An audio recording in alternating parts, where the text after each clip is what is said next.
Well, George, here we are this evening, looking at the pitch against Queen's Park Rangers tonight. What would our good friend Johnny Haynes do with this pitch? Well, he'll look at that pitch and he said, this is absolutely marvellous, and he would make some wonderful passes on this particular pitch.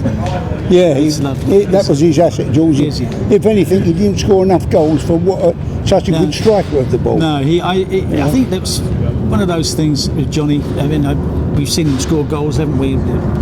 Against Brazil, he scored, I think, was it 3 goals? Yeah, I think he did, yeah.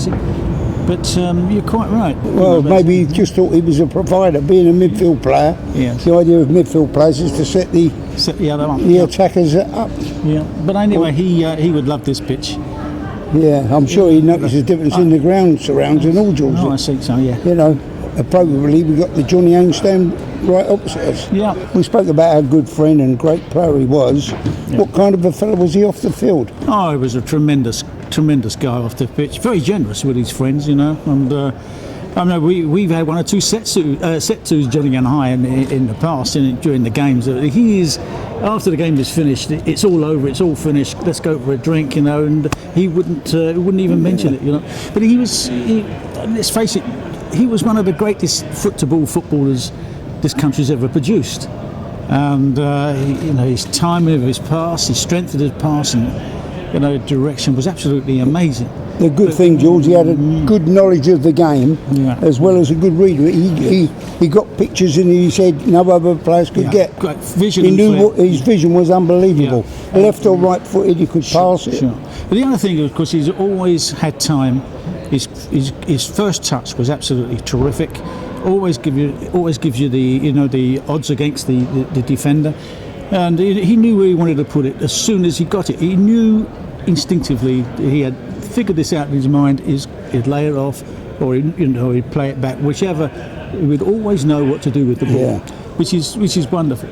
And I think the game's missed that sort of player. To talk about, I suppose one of the players would come to mind who was probably Bobby Charlton or Paul Gascoigne, midfield players with great vision. Hoddle's another one. Yeah, sure. They're good. You've got to put Johnny in amongst the top. Well, I think I put him with Puskas and people like that. Absolutely a marvellous players. He knew instinctively what to do, which is where a lot of players today fall down. They give a ball and say, well, what should I be doing next? You should be knowing what you're doing next. He knew exactly what he was going to do afterwards. He knocked the ball off. Tosh would receive many of them, perhaps not get to and not do so much with them as he should do, but certainly he knew where Tosh was on the pitch. He knew where Graham Leggett was on the other pitch, or whoever was on the other side of the pitch. He had great vision and flair. And as I say, always had time to look around, after we received the ball. We've got to put them up. We've got to put him up with the greats, George. There is no doubt in my mind. I mean, I've seen some great players. So have you? Puskas, Di Stefano. Pele's played here. Eusebio. I haven't seen Pele here, but I mean, you have. But Eusebio, fantastic player. But he is, amongst that lot. Yeah. But my particular favourite was Di Stefano. I thought he was an absolutely outstanding player. Years ago, people forgot him, but quite frankly, I put him in with that sort of player. Absolutely outstanding. If he did have a weakness, George, it was probably heading the ball. He didn't like to head the ball. I can remember one goal he scored at the near post here from a Graham Leggett cross, and he knocked his head off. He didn't particularly want to head it again. He scored at the near post. That's why he got that advert, the Brill Cream one. I didn't think he had any hair left after that one. It scorched it. But the fact you're quite right, Fred. He was on the deck player. And I've seen him hit long balls from one side of the pitch to the other in the old Weber T-ball.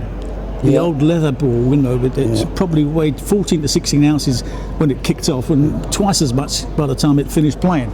But I have never seen, it's only in recent years that you've seen players with the ball that they have today, which is such a light ball, really. Different. It's like a balloon, George. It's like a balloon. They hit them, anybody hits them these days. But in those days, if you could loft the ball from one side to the other, that was quite sensational. But he did it with timing and leverage, absolutely marvellous. But he didn't do it unnecessarily. He could change the play, and it wasn't recognised that you could get so much room on the other side of the pitch. But when he changed it, of course, you had more time, to control or go. The other thing he done, George, was when he's facing his own goal, he knew what was going on around behind him. He could hit it with his left foot or his right foot. It didn't make no difference. You couldn't tell which was Johnny's good foot, could you? No, you couldn't. So, I mean, he obviously he had poor games, but he was his own sort of worst critic. Oh, he was, and you could hear him on the pitch, which you can't mention here. But he was, he wasn't pleased with himself. Yeah. But there again, he let people know he was having a bad game or weren't doing the right thing. But certainly, that was part of his job as captain of the team. Yeah. And you knew who was captain. Yeah. I think years ago when he was in his prime, George, I thought one or two of the big clubs come calling for him. Well, he turned them down. Well, you know that Tottenham offered £100,000 for him when John White got killed by lightning. Yeah, struck. I mean, it was terribly unfortunate because he was a terrific player as well. But at the same time, when you said that two clubs, Italian club, I'm not quite sure it was Juventus, was it? I'm not quite sure. Offered £100,000 for him in the 60s, like that, which was a huge amount of money. And the club turned him down when John White was killed, and they Tottenham offered £100,000 and they wouldn't let him go. It was, I can understand the club, but at the same time, it wasn't great business. No, £100,000 would have, obviously John was in and out of the side at the time, but it was a bit silly in a way to not take that money. But again, could you ever see Johnny Haynes playing? No, I couldn't. For Tottenham. I think even when he finished his playing career, George, I mean, playing up here, where did he go? South Africa. He got out of it, didn't he? Yeah, he got out of it. He didn't want no more limelight. I think he had enough. No. I mean, I was fortunate enough to bump into John on a holiday one year. He couldn't wait to get back. Couldn't wait to get back? Yeah, he couldn't wait to get back training. We only just finished the season. Well, he was a very good trainer, of course. Yeah, I mean, if he had a night out with the guys, he'd be the first one here in the morning. Yeah. You see him running around, getting the sweat on and whatever. Good trainer. A good trainer. I remember when I was a ground staff boy, George, he'd come in, 2 jumpers on, and he'd lap and lap and lap. And when his shirt come in at the end of it, I could wring it out in a bucket. Yeah, well, he probably has something to wring out about. But he was a tremendous pro. And I don't think we're going to see the likes of him again somehow or other. The game's changed, the way we play. Yeah. But it's not the same play. And I remember when he came back from injury after a whole year, his timing of the ball was absolutely fantastic still. But Alf Ramsey asked me, how he was playing, and I said to him, he's unbelievable. After a year, you wouldn't think he'd been out of the game for 5 minutes. No. And so he said, but John will never be fit again, George. So I thought about that, and I did mention it to John some years later. And John said, well, he wasn't a bad judge, was he? No. But at the same time, he admitted it. Here he is. There is a...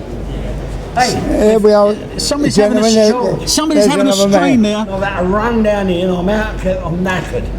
Have you got that on camera? Oh, good. Would you say here he is. Would you remember that is not George Cohen or Freddie Callaghan? That is the man. Tosh Chamberlain. This is the man that brought Johnny out. Yeah. This is the man that brought Johnny out. Sorry I'm late, but Trevor, we were just talking about Johnny and his passing, his timing, vision, flair. But you two had a few set twos together, didn't you? No. Did you not? No. Didn't I not hear you saying what they were? Oh, yeah, we did on the pitch. On the pitch. But I mean, the amazing thing was he never held any. No, he never kept going at me. If you know what I mean. No. I think the only one he really had a go at, and his mate, and he wouldn't leave him alone, was Cookie. He'd have a right go at Cookie, wouldn't he? Well, I think he deserved it a bit, didn't he? Yeah. But no, I mean, on the spur of the moment, you know what John was like. Yeah. What was he like when he was passing the ball to you, Tosh? If you made a boo-boo or something, he'd volley you off, but then you'd be back on song with him the next minute. That was Johnny. I never took a notice of him. Well, I didn't because well, he didn't. I known him from a young lad, so I knew what he was like, didn't I? Well, he probably didn't remember it anyway, did he? Afterwards, no, he wasn't that type of person. No, he wasn't. No. But Trevor, you met him when? When he was a schoolboy, wasn't it? I suppose I was around about 13 and a half, nearly 14 when I first met him. And I'm 81 now, so how long ago was that? A few years. I'm too old to remember. Well, but I met him then, and if you was to ask me how I became friends with him, I wouldn't be able to put my finger on it, only that you didn't know Johnny when he was a young, did you? Really? He was 5 years older than me. If you remember, he was 21, 22 when I arrived. Well, when he played for Edmonton Schoolboys, he stood out a mile because when he come onto the park, he was so tiny that stood out above anything else, right? Yes. But then when he showed you his ability as well, that's what made him double the boy he was. I mean, tell me, Trevor, how is it that Fulham managed to get it? I know that you influenced him to come down here, but I mean, surely the big clubs are after him. Well, you won't remember probably the people I'm going to say, but one from the Arsenal called Ernie Collett used to virtually sleep on John's door. Yeah. And I used to go around, obviously, and see him. We got pictures together and all this. And he played this game at Wembley. I believe it was the first schoolboy. I can't remember, my age is going now. I think it was the first schoolboy game at Wembley and the first televised game. Yes. George, he was unbelievable. I think they won 8-3, and he was brilliant. And I went over there to see him after the game, on a Sunday or Monday, I don't know. And I just said jokingly, because I left school before him, 6 months before. Yeah. And I just said to John jokingly, what you can do when you leave school? He said, I'd like to come here, mate. And I sat in the house. He lived in a flat, with his mum and dad. And I couldn't believe it. I said, are you joking? So when I come into work, Frank Osborne was talking to me, and knowing that I come from that area, he said, did you see the little boy Saturday? I said, what bad was he? He said, I bet you don't know him. I said, know him, he's my mate. Frank wouldn't believe it. So before I said to, Johnny would definitely come, I rang Johnny, I said, if I make an interview, if I come over, would you come? An interview. I think it was Eddie Perry went and picked him up in the car. I believe it was Eddie. He went and picked him up in the car. But Frank in there, he looked at me and went, you kidding? I said, I've got his number imprinted on my chest. I said, his telephone number. Must have been a lot of clubs. Tottenham. Yeah. Well, Tottenham. Tottenham's just next door, aren't they? Well, his flat was there, and Tottenham football ground's there. Yeah, and, I mean, it's incredible that they didn't sign him. Absolutely incredible. But they wanted to. They wouldn't leave him alone. And I think his mum and dad, they were darlings. They were darlings. Rose and Ed, yeah. Rose and Ed. And I think they said to their boy, you make your own mind up. Yeah. And I don't know, again, I'm saying to you two, because you're a bit younger than me. Just a bit. In the olden days, clubs had so many players, they could carry what they call burnt wood, which they can't do today. Every player that they get today has got to be ready to play in the team, really. Costs too much. Yeah, costs too much. So Arsenal, I'm not saying Tottenham's much, Arsenal, they used to take their photographs, the bloke used to sit on top of the stand, and they'd be on the park, because they had so many bloody players, taking the photograph. Now, whether John might have thought like I did, well, if we got to Fulham, we've got. But I mean, he was such a good kid. Well, not looking back. Yeah, well, he came on very fast, didn't he? Oh. But what was extraordinary, though, you say he was only a little boy, and I've got photographs of him, as so have you, I'm sure. But he grew up very quickly. Unbelievable. I don't know how he managed to do that, but he put on a few stones between when I first met him when and he came here, George. He come from a high school. Yeah. So did I. The only difference is his was academic at the high school, mine was on top of an hill. But, that's the only difference. Yeah. But he was a brother. So when we went in here, you remember Charlie Reid? Very well. He took him. Yeah. He took Johnny. He loved Johnny, didn't he? Yeah. But he took him in the office. So I said, "Oh, that's right."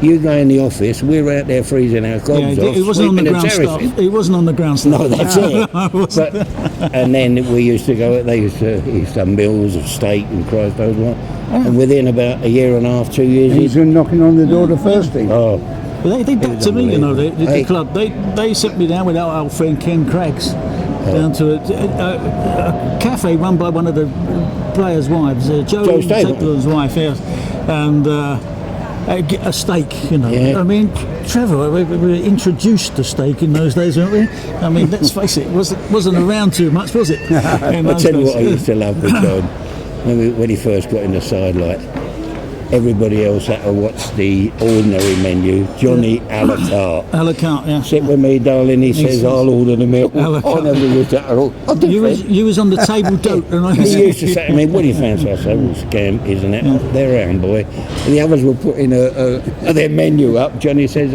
you know, I love this, I love that. Slightly unfair, but let's face it, it's slightly unfair. But, Well, look, when we went to Worthing, first thing we did when we got to Worthing, ring up the electrics. We had a television in our room. Yeah. You know, Robin Lawler used to come in, but Jesus, what you got here? We had sweets, we had fruit. Said, that's the captain of England, you know, we've got to have everything in here, Robin. Well, oh, it was lovely, though. well, one of my first trips was up to Manchester. We stayed at the Midland. remember that. Wonderful hotel, and you know, he was told to take care of me, and take care of me. And I always remember he said, "Listen, son, you get stuck into that menu," you know, something like that. That was John. Yeah, Johnny was such a generous boy that way, you know. Yeah. He thought they should. You used to go out and buy lengths of bleeding cloth to put in the build suits. I didn't have to buy the food today. Where's Cohen gone? He's gone round the mill, he's going to buy a length of suit in, and he's going back down to, I think a place was in Hammersmith, wasn't it? Yes, it's a little Jewish firm. Yeah, and he'd have these suits, mate. He'd come back with this. I used to roar with laughter. Harry Levy. Oh, that's it, right? Yeah, Harry Levy, he used to buy suits. I used to, let's face it, Trevor, we all grew up in very different circumstances. And I can say that I was here for 13 years. I never regretted being at Fulham Football Club. No, same with me. Any footballer that's finishing, George, they always miss the banter in the dressing room. Well, we missed this guy. I mean, let's face it. Funniest man in football. I can't. Funniest man in my football. wife used to ask, "What's Trevor? What did Trevor used to say?" I couldn't possibly tell you. Never swore in my life. Oh no, absolutely not. God forbid. Hey. Where would you put Johnny amongst all the big stars that are running today? He had to be one of the top players. He had to be in the top. Because his passing alone, nobody, you know, you talk about your Glenn Hoddles and all, Haynes, he used to go to bed smarter than I went out. Yeah, that's right, yeah. I'll tell you one quick one. When we first got married, me and Haynes, when we went away to play, he got in the dressing room, he got in bed, like, and he always had a handkerchief in his pocket, always. He got into bed, he said, I've got an affliction, Tosh. I said, what's that? He said, I snore terrible. I said, well, don't worry, love, that's all right. I went outside, washed my hands and face, put my pyjamas on. Just before I got in bed, I kissed him. He never shut his eyes all night. It cured his snoring. You cannot possibly put out. Right. But I enjoyed I don't know how many years I was here. 13, 14, I don't know, 15. Well, I was here 13, you was here before me. And I enjoyed every moment I left my house till the time I left here to go home. It was such a loving club. Players, all types of players. Staff was good, George. Hey? Trevor, staff was good, everybody. Oh, everybody. Tea lady. And we've had some players here, Robsons and the Cohens and the Callagans and Mullerys and Jim. I mean, the internationals we've had here, and people don't realise it, Joe. No. The name of Fulham is a smaller name than most, but we've had some very, very, very good players here. Yeah. Oh, we had Arthur Stevens, the best uncapped right winger there was. Absolutely. So I mean, He it wasn't is a bad great centre club. forward, It's been a wasn't great it? club. Still a great club as far as I'm concerned as a club. Trevor, we're always pleased to see you, son. Don't worry yourself. So Always if pleased that's to see what you. it's about to come down here, you know. The day they make me pay, you won't see me. Yeah, and I'll show you that. I'm well in, because look, I've got to give Freddie Callaghan a ticket. That's how bad it is. You ain't got to charge me, Tosh.